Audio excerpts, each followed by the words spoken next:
Saludos a todos. El tema que se abordará en esta oportunidad es el amor en el océano. ¿Y quién mejor para representarlo que los mamíferos marinos? En este caso, la reproducción de los cetáceos. Los cetáceos tienen una fecundación interna y son vivíparos, por lo tanto su anatomía reproductiva es muy parecida a la del resto de los mamíferos. Externamente los machos y las hembras son muy parecidos, puesto que el aparato reproductor se encuentra retraído dentro de la cavidad abdominal, lo que les confiere una gran hidrodinámica corporal. Sin embargo, podemos diferenciar el sexo tomando en cuenta la distancia entre las aberturas genitales y anales, siendo más reducida en hembras y más distante en machos, como pueden ver en la figura. Respecto a su estructura interna, en los machos los espermatozoides se producen en los testículos, pero para compensar este calentamiento de los tractos reproductivos, tienen un sistema de enfriamiento que se logra a través del flujo de la sangre venosa superficialmente enfriada desde las aletas hacia el plexo venoso de alta superficie cercano al suministro arterial de los testículos. Tienen un pene formado por tejido fibroelástico que se encuentra retraído o enrollado en la cavidad abdominal, cuya curvatura sigmoidea y orientación izquierda o derecha es característico entre las especies.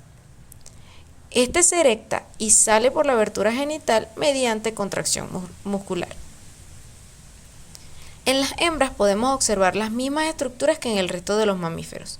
Tienen ovarios emparejados, trompas de falopio, útero, etc. Y al igual que los machos, tienen un sistema de enfriamiento de los tractos reproductivos. Aunque ambos ovarios son funcionales, inicialmente el ovario izquierdo es utilizado predominantemente por muchas especies de cetáceos y tiende a ser más grande.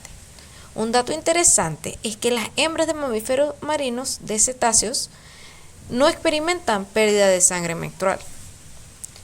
Acá podemos observar algunos ejemplos de las estructuras reproductivas masculinas en misticetos y odontocetos. Muy bien, ya hablamos de cómo se diferencian machos y hembras a través de sus caracteres sexuales primarios. No obstante, hay ciertos caracteres que aparecen generalmente en la madurez sexual, conocidos como caracteres sexuales secundarios, los cuales corresponden al dimorfismo sexual. Aunque estos no son necesarios directamente para que ocurra la reproducción sexual, suelen representar una ventaja individual sobre otros del mismo sexo para oportunidades de apareamiento. En los misticetos, las hembras generalmente son más grandes que los machos, como se observa en el rorcual común Balaenoptera physalus, lo que puede estar relacionado con el estrés adicional del embarazo y la lactancia, los cuales ocurren en periodos de no alimentación. Sin embargo, esta diferencia de tamaño no es tan abrupta. También hay algunas evidencias de que la ballena franca austral macho, Eubalaena australis, pueden tener callosidades más grandes y numerosas en la cabeza que las hembras.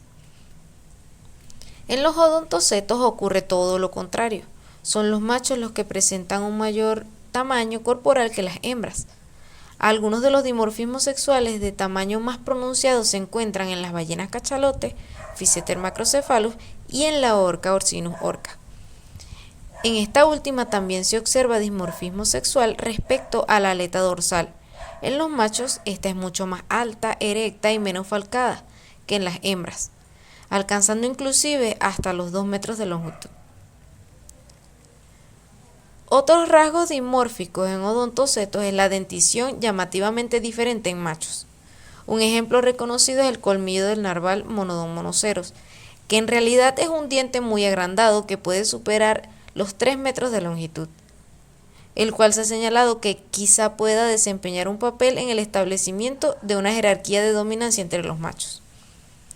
También está el par único de dientes mandibulares que sobresale hacia afuera de la boca en los zifios de Blainville, Mesoplodon densirostris.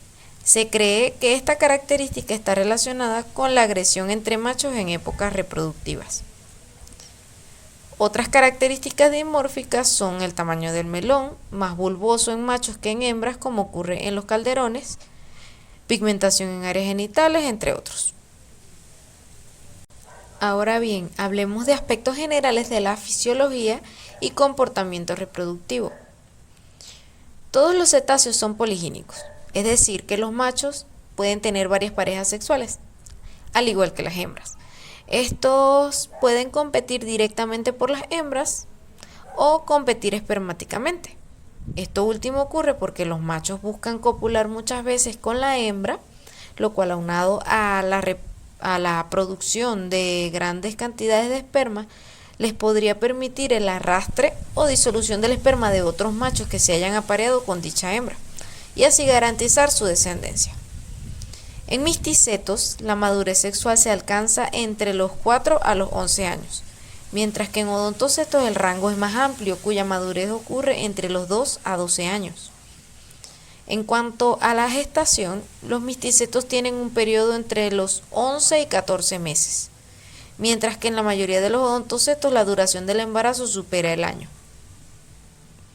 Asimismo, el periodo de lactancia en misticetos es bastante corto, siendo un promedio de 10 meses, mientras que en odontocetos este periodo va de 1 a 3 años.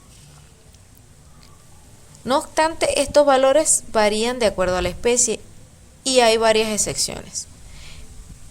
En la ballena boreal o de Groenlandia, Balena mysticetus, la madurez se puede alcanzar de 12 a 20 años. Y en cachalotes, a diferencia de los demás odontocetos, la madurez la alcanzan hasta los 13 años. La gestación de las ballenas minke también es mucho más corta que la señalada anteriormente, alrededor de unos 10 meses. En contraste, la gestación de las orcas es la más larga, de casi 18 meses, al igual que el periodo de lactancia, que puede superar inclusive los 3 años. Ahora vamos a profundizar un poco en lo que respecta a los distintos comportamientos reproductivos que presentan los cetáceos marinos. Como el resto de los mamíferos, estos pasan de estar en un estado no reproductivo a reproductivo, y esto tiene que ver entonces con el proceso de ovulación o el proceso de espermatogénesis en el caso de los machos.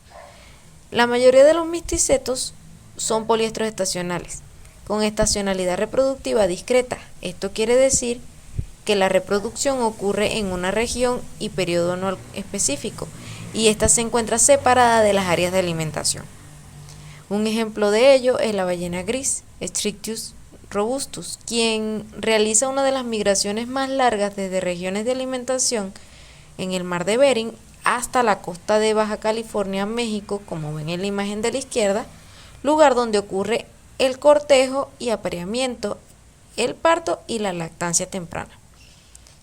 Este proceso de migración ocurre en periodos consecutivos, como observan en la siguiente imagen. Es decir, una vez en el área de reproducción, luego de la concepción, las ballenas migran hacia latitudes más altas para alimentarse. Una vez esto ocurre, pues estas vuelven a migrar hacia las latitudes más bajas, donde en esta oportunidad se produce el alumbramiento. Un dato interesante es que durante la migración y apareamiento, estos organismos generalmente no se alimentan y se encuentran a expensas de sus reservas alimenticias. Contrariamente, los odontocetos son poliestros continuos, con estacionalidad reproductiva difusa, y esto significa que la reproducción tiene lugar simultáneamente con otras actividades, incluyendo la alimentación, pudiendo reproducirse durante todo el año. Y las migraciones son menos evidentes.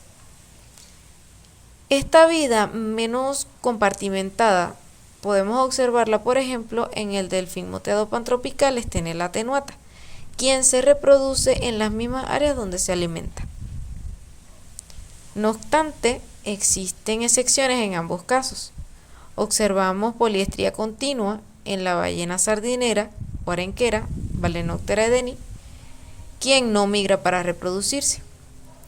También observamos excepciones en odontocetos, como es el caso de los grandes cachalotes, ya que aunque las hembras permanecen en aguas tropicales o subtropicales todo el año, son los machos los que migran desde áreas de alimentación productivas en latitudes altas hacia el ecuador para reproducirse. Cuando pensamos en apareamiento, inmediatamente imaginamos la cópula.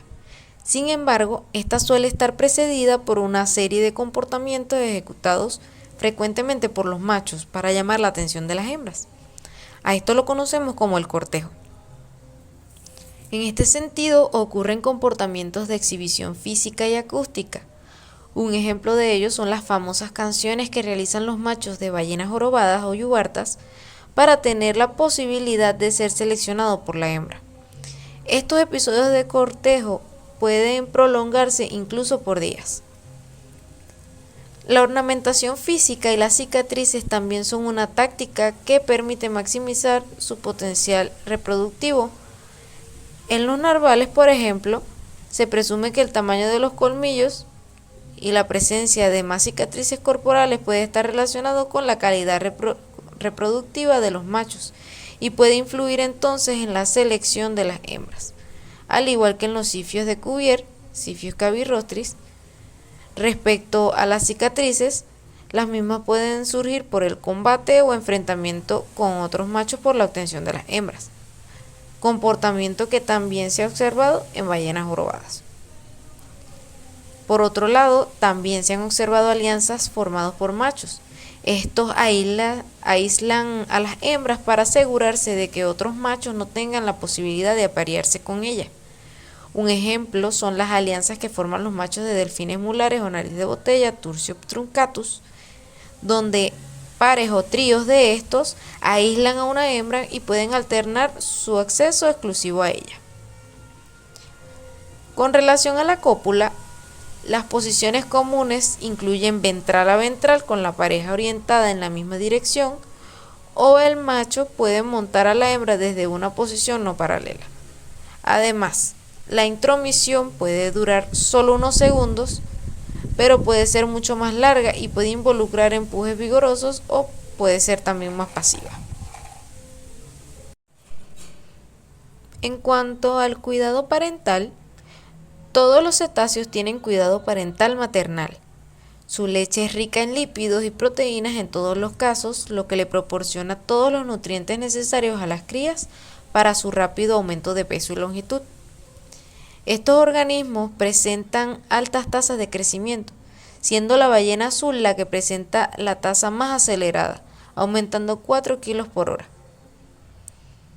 En el caso de los misticetos, el parto ocurre con frecuencia de forma solitaria y el cuidado parental es corto. Hablábamos anteriormente de promedios de lactancia de 10 meses.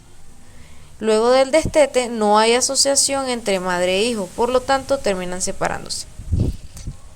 No obstante, en la mayoría de los casos hay un breve periodo donde la madre, post-destete, se queda con la cría. Se presume que es mientras la cría termina de aprender las rutas migratorias y los sitios de alimentación.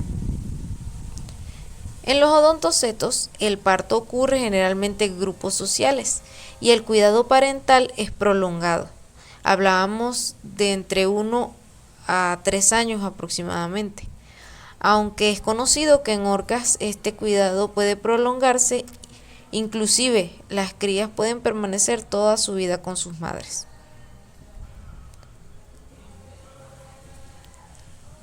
Hay algunos comportamientos inusuales que se han observado en los cetáceos. Uno de ellos es la homosexualidad en ballenas jorobadas macho, ya que si bien en delfines mulares han sido reportadas, hasta los últimos años nunca se había evidenciado tal comportamiento en misticetos. El cuidado paternal también es muy raro. Sin embargo, en algunos casos, como en cachalotes, a veces los machos permanecen con las hembras y protegen crías aparentemente no relacionadas. Probablemente sea una manera de asegurar la reproducción con esa hembra en el próximo periodo reproductivo. Asimismo, en estos últimos y en delfines mulares se han documentado comportamientos como el infanticidio ocasionado por los machos, probablemente como una manera de obligar a las hembras a dejar de invertir recursos en crías engendradas por otros machos. Acá les presento los créditos fotográficos y bibliográficos. Les recomiendo mucho leer el capítulo de las enciclopedias de los mamíferos marinos. Y bueno, gracias por su atención.